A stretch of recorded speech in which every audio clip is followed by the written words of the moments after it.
오늘도 여러분을 괜히 찜찜하게 만들어드릴 괜히 찜찜해지는 얘기입니다.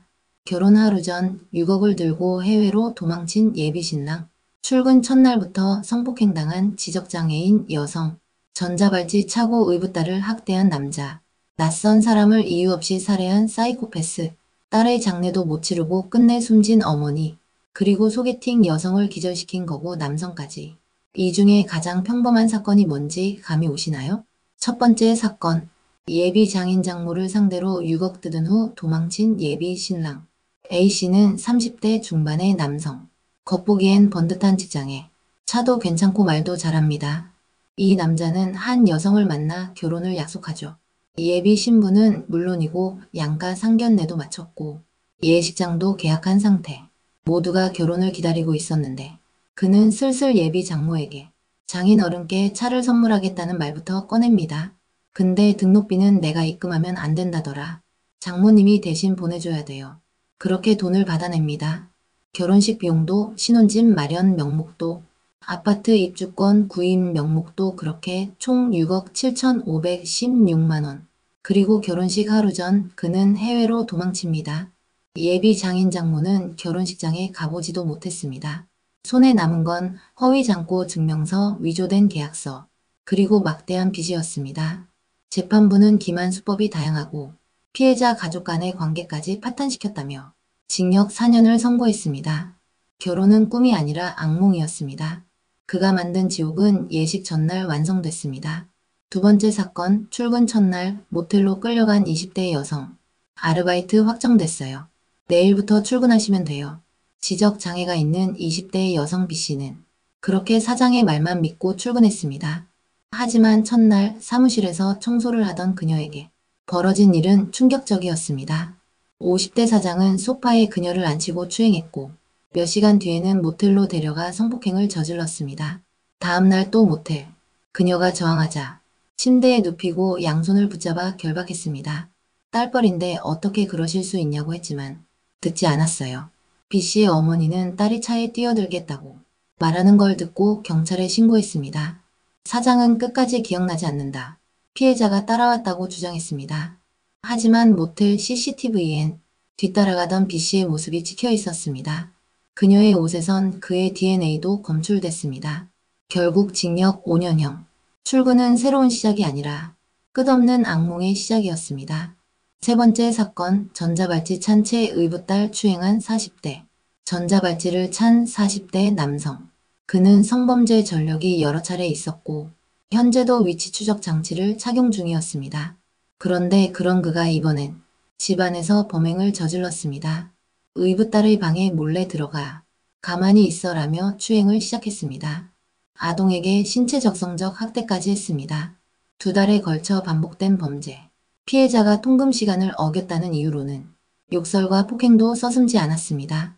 법원은 누범 기간 중 전자발찌를 차고도 또다시 성폭력 범행을 저질렀다며 징역 7년을 선고했지만 피해자와 어머니가 처벌을 원치 않는다는 점이 고려됐다고 합니다. 그는 20년 전에도 10년 전에도 지금도 같은 죄로 법정에 서 있습니다. 전자발찌는 그를 막지 못했습니다. 그는 가정이라는 이름 아래 범행을 반복했습니다. 네 번째 사건, 마트에서 시칼로 여성 살해한 32세 남성, 이상동기 범죄. 2024년 4월 서울 강북구 평범한 동네 마트에서 물건을 고르던 60대 여성 A씨는 갑작스레 쓰러졌습니다. 등에서 피가 쏟아졌고 그녀는 그대로 숨졌습니다. 범인은 환자복을 입고 나타난 32세 남성 김성진.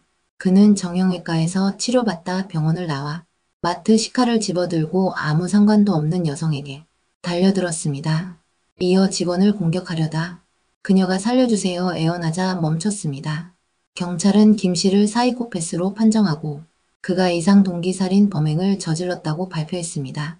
아무런 원한도 목적도 없었습니다. 피해자에겐 삶이 끝났지만 가해자는 그냥이었습니다. 그 그냥이 누군가의 모든 것을 빼앗았습니다. 다섯 번째 사건.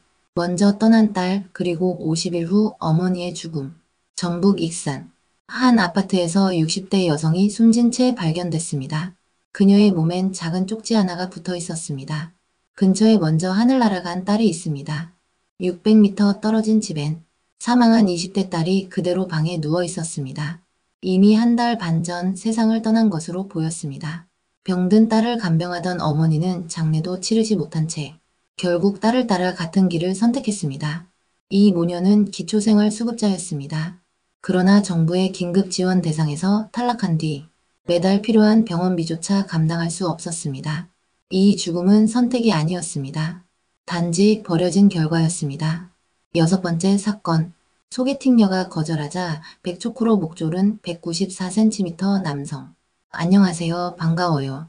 소개팅으로 처음 만난 날 194cm의 건장한 남성 A씨는 여성 B씨에게 관심을 표현했지만 B씨는 예의를 지키며 거리를 뒀습니다. 그러자 A씨는 갑자기 B씨의 목을 팔로 감싸 이른바 백초코 기술을 사용해 기절시킵니다. 그녀가 실신하는 동안 그는 평온하게 자리를 떠났습니다. 재판에서는 살해 의도는 없었다고 주장했지만 법원은 받아들이지 않았습니다. 피해자는 생명은 건졌지만 이후 공황장애에 시달리고 있습니다. 그날 그녀는 소개팅이 아니라 사형 선고를 받으러 나간 것이었습니다. 오늘 들으신 이야기 모두 실제로 벌어진 일입니다. 누군가는 아직도 그 고통 속에 살아가고 있을지 모릅니다. 결혼, 가족, 소개팅, 직장. 그 무엇도 안전이라는 확신을 주지 못하는 세상. 이래서 사람 마음이 괜히 찜찜해집니다.